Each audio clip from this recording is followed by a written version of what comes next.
Daily Bible word தமிழுக்கு அன்புடன் வரவேற்கிறோம். இன்று டிசம்பர் 2, 2025. திருவருகை காலம் முதல் வாரம் செவ்வாய். இயேசு தூய ஆவியால் பேருவகை அடைகிறார். லூக்கா எழுதிய தூய நற்செய்தியிலிருந்து வாசகம். அதிகாரம் 10. இறை வார்த்தைகள் 21 முதல் 24 வரை. அக்காலத்தில் இயேசு தூய ஆவியால் பேருவகை அடைந்து, தந்தையே, விண்ணுக்கும் மண்ணுக்கும் ஆண்டவரே, உம்மை போற்றுகிறேன். ஏனெனில் ஞானிகளுக்கும் அறிஞர்களுக்கும் இவற்றை மறைத்து குழந்தைகளுக்கு வெளிப்படுத்தினீர்.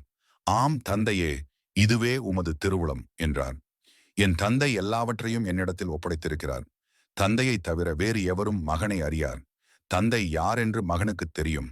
மகன் யாருக்கு வெளிப்படுத்த விரும்புகிறாரோ அவருக்கும் தெரியும். வேறு எவரும் தந்தையை அறியார் என்று கூறினார்.